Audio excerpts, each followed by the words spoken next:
Who are you and what do you do? I really struggle with that question. Jonathan J is a British entrepreneur, constantly on the prowl for the next big idea. After a 20-year career rescuing businesses from the brink of ruin and transforming them into successes, today he runs the Dealmakers Academy. Jonathan J. Schooling other wannabe business moguls in the art of the deal. If you have the knowledge, if you have the confidence, if you have the deal team. And if you can help unblock your end, I'll do the same my end, and then we can meet in the middle. We're acting as though we're not bothered, but we're both really bothered. But now, Jonathan's getting ready for a new challenge. Trying to revitalise the UK's struggling childcare industry, a sector worth nearly £4 billion. He'll be buying businesses across the UK to form a new group called Welcome Nurseries. It could be his biggest gamble so far, or it might just turn out to be the perfect time for a takeover. Okay, you've made me aware of it. Thank you very much. We're doing it anyway. Okay, fine.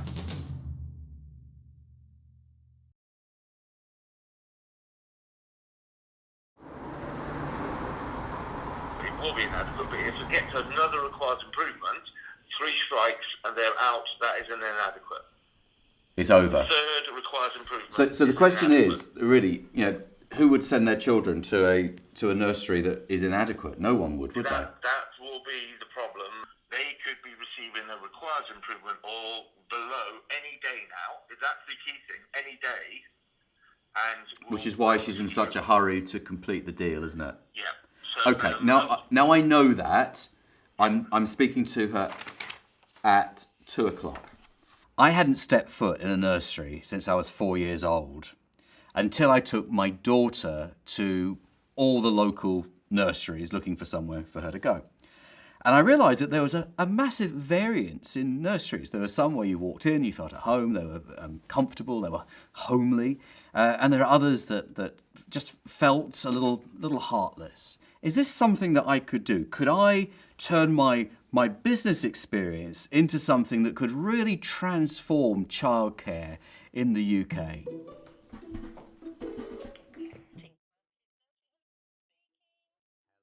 Good afternoon, this is Jonathan.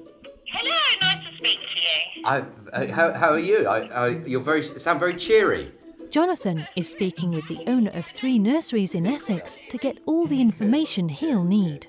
But, for example, there's no servicing of fire extinguishers, emergency lights, fire blankets or fire alarm at Sheeping Road at Colchester. No asbestos survey, no PAT testing certificates, no fixed wiring inspection certificates. The one that sprung out to me was the staff DBS checks are out of date.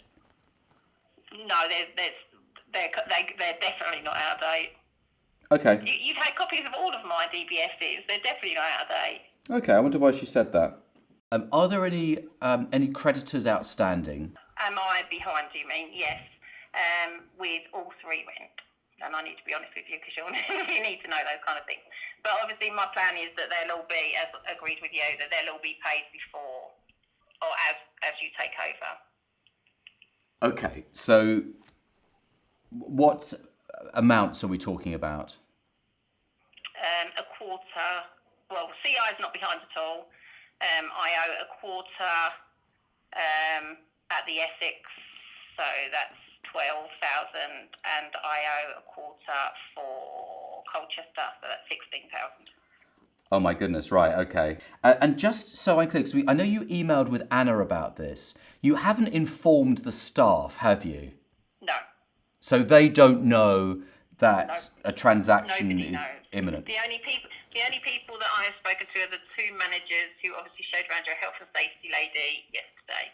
Okay. And that's not even about a sale, that's about somebody looking to invest. I haven't done the whole I'm getting out kind of conversation. Right, okay, so you positioned it as an investment as opposed to an exit. Yeah, as a very positive conversation that obviously is there to help the company and all those kind of things.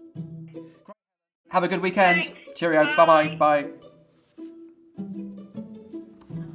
Wow, yeah, in several ways.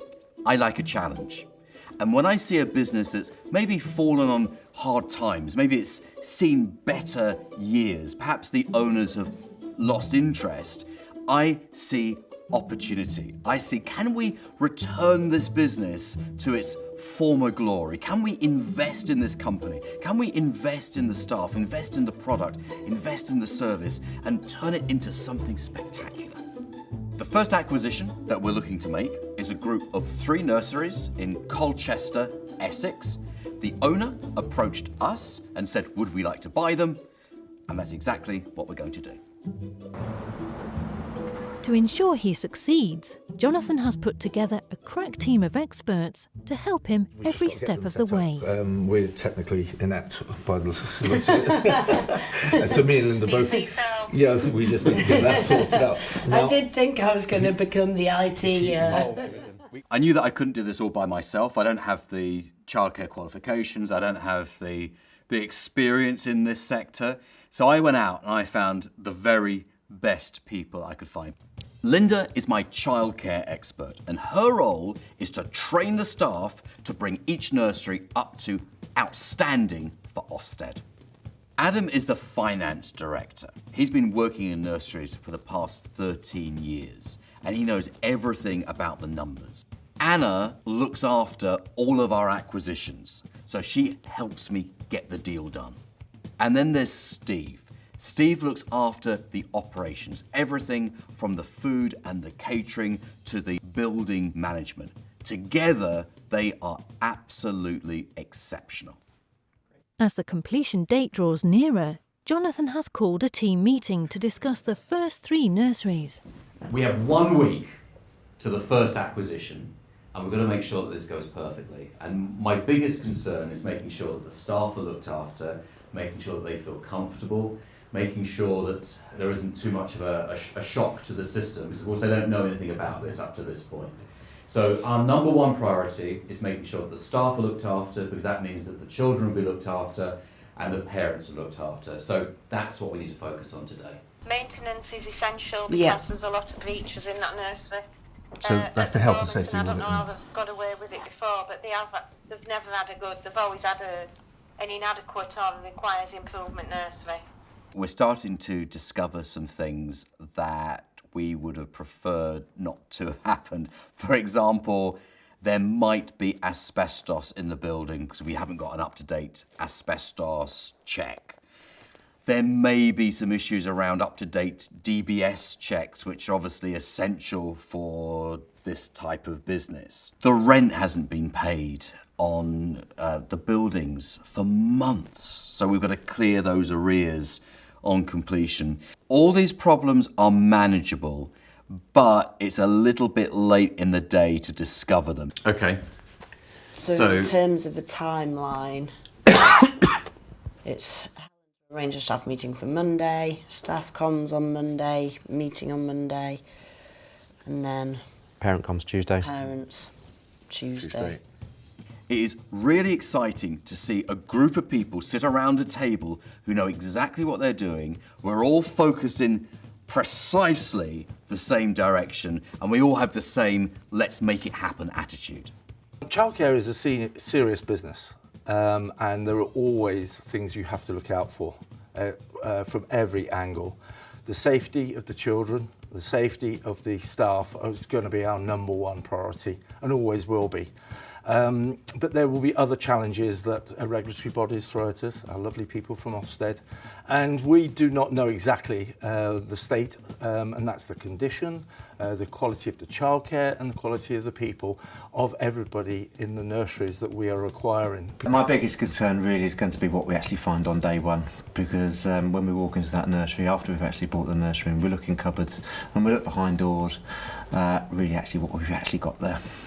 If there's one thing that keeps me awake at night, it's just hoping that everyone's going to realise that we are only going to be a change for good. All we're going to do is invest in this nursery. No job cuts. In fact, the complete opposite. We'll probably be hiring more staff. So if there's one thing I'm concerned about, that's it. With tensions high all round, negotiations between Jonathan and the owner have hit a stumbling block. So the seller is playing a little bit of a game now. and trying to act as though they're not that bothered whether the deal completes. And of course she's bothered. And of course we're bothered. We're all bothered. We wouldn't be sitting here if we weren't bothered. But the trick is not to act like you're bothered. So both sides are now doing this bluff where we're acting as though we're not bothered, but we're both really bothered. I think she's trying just to it's almost, because the moment is so close, it's the opposite of buyer's remorse. It's seller's remorse. It's almost, have I done the right thing? Have I got the best deal?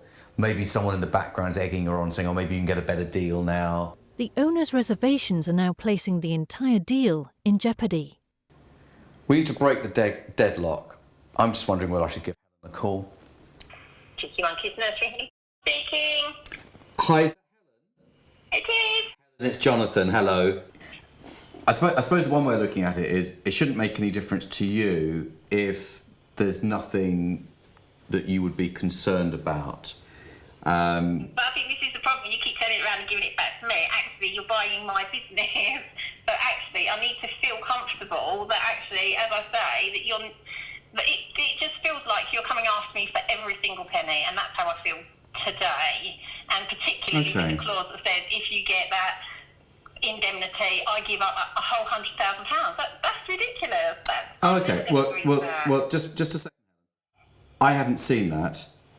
An indemnity is our insurance policy that the seller is telling us the truth. The only time a seller would get upset about agreeing to indemnify us is if they've got something to hide. I just feel I have to. I just have to protect myself. And as much as I want to do it tonight, I really feel that I need to move it back. Okay. Helen decides that the deal will be delayed another day. Oh, unbelievable. What? This could all happen today if everyone had just moved a little bit faster during the day. Well, maybe it couldn't because of her where she is at the moment. You mean it wouldn't have made any difference? You just got to get over it. If not, if that's what's happened, because none of this is adding up. Except for her, I just need some time. I need some. Yeah, time, I think actually you may be right. To be fair, if I was advising her, I would say, don't do it till you've got everything signed and sealed. I absolutely would say. I would say that. This isn't unusual. This is what happens when you buy a business. It's not all plain sailing. You've got to be prepared for things to go wrong. How did we get to this position? I don't know. It's only one of those things you can actually tell in hindsight. Ask me that in 3 months' time, and I'll be able to look back and say that was what was going wrong. Right now, it's head down, get working, keep everything moving, and get this sale complete. The next day, negotiations continue in earnest. I think at the moment there's a bit of a knocking heads between the solicitors, and if you can help unblock your end, I'll do the same my end, and then we can meet in the middle. You see, the problem with lawyers is that they've never bought a business themselves. So they don't realise you've got to be practical about these things. It's not just documents, it's not just words on paper. So this firm that I'm using right now are driving me crazy. And as soon as this deal is done, I'll be getting rid of them. Nothing personal, but I can never work with them ever again. So is this for your comfort or for mine? Well, for yours predominantly, because I'm then relying on, because what I'll be doing is I'll be relying on Harris and Jory following through. So once I know that the monies have moved hands and everyone's accepted that we can complete the tenancy at will, the deed of surrender, and the purchase at the same time, it'll be easier to manage once the documents are all agreed. Okay, well, let's assume then we don't want the easier to manage version, and we want the let's do it now version. I think this is just getting a little bit silly now, because I don't think there is any risk whatsoever that a firm of solicitors is going to hold on to and not. Why would they do that? We've got another transaction. Why would they do that? There's always that risk, and I have to make you aware of it. Okay, you made me aware of it. Thank you very much. We're doing it anyway. Okay, fine. Getting a deal over the line requires knowledge of what you're doing and confidence that you're doing the right thing. At some point, someone, and that someone is me, has to say, enough is enough, enough with the emails, enough with the phone conversations, we are buying this business today. The sale and purchase agreement has been going backwards and forwards now for several days, and we are nearly at the point of completion. So the countdown clock has started. Yes. We've got a staff meeting in about 3 hours' time. So we need to get all the paperwork finalised before then, and then we own our first nursery. It's very exciting, but How are you feeling? I'm really excited to meet the team. Really excited about that. I want to make sure that Helen has a feeling that she's made the right decision and it's a good handover, and it's coming into good hands, as we know it is. Hopefully she feels that. And I would just want to make the team very welcome, and I hope that they can welcome us, because we're joining their team. And it's from now on in, it's the delivery of our promises. Absolutely. So I'm pleased to say that Welcome Nurseries has its first 3 nurseries, the first of many. It took 4 days to get over that final hurdle. Sometimes that happens, but we got there in the end. So I'm heading over to Colchester to see one of these nurseries for the first time, and Tracy, the manager, who's been there a very long time, is going to show me around. So I'm going to discover for the first time, with my own eyes, what I've bought. Okay, go on. Tracy, Nice I'm to meet Jonathan. you. How are you? I'm good. Hi, How are you? great to meet you. Okay. It's a great first impression Yes. of the building, isn't it? And when you come in, it is a little dingy. They haven't finished off with the finishing bits and the design and spec that you need for a nursery. So obviously this is domestic lighting. Yes. So we can change that. Yes. Okay. This area, just imagine this area with that door closed. Yes. As Jonathan and Steve inspect the new property, it becomes obvious that it will take a great deal of work to get the nursery up to their standard. So we need to release the pressure on you, don't we? Tracy's here nearly 7 to 7, 5 days a week. And that's, you cannot exhausting. continue. And work from home a couple of nights. Do you have children? Yeah. 4? Oh my goodness. When do you sleep? I have a very good husband. Yes, yeah. Yes. So, So, children, and you're here 12 hours a day? Yeah. Okay. Yep. Should we have a look upstairs? yeah, Yes. we will make sure that gets sorted. Okay. Yeah. I must admit, I've never seen a washing machine in the manager's office. So this toilet doesn't work? Yep. No, it's been completely turned off because it leads downstairs into my 1 to 2 room. So what would you do in this room differently? If you had your choice and it could happen, what would it be? I'd lose the floor. Okay. It's far too narrow. Yeah, the floor. yeah. I'll change the carpet area because I feel like the carpet's been down for far too long. It's really grubby. Is it? We don't use it as a story area anymore. And I mean more structured areas, because at the moment we've Yes. just got resources and stuff that like, It must get very noisy in yeah, here. it's so loud in here Okay. because of how big it is. Okay. This is not an office where you can get away with the furniture being a bit worn or some sharp edges and some broken floorboards. This is where there are babies all the way up to 4-year-olds. And quite frankly, I don't think it's acceptable to have children in that environment. And this just needs to be an appropriate surface. Yeah. Appropriate surface is not that the mum needs to buy new. But this has been it's rotted. Yeah. And that's simple to do. But we do need to watch this fence because the car at the other side just hit the fence. You can see it's laying down. It is. And it happened when my children were in the garden. It was a massive bang.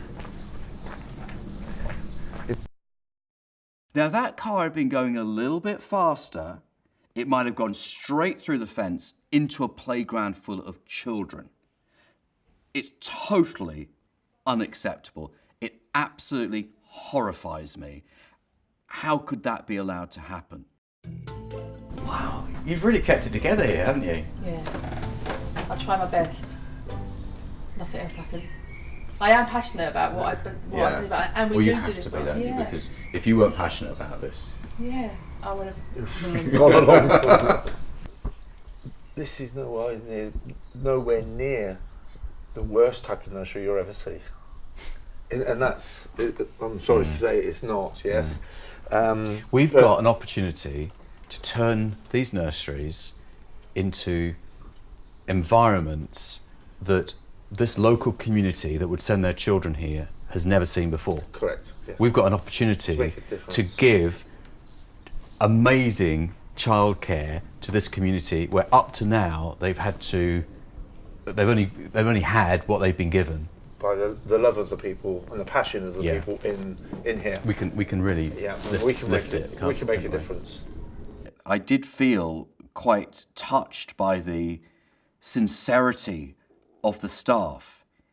I am more determined than ever before to make this a success. This has transformed from being a business to a mission.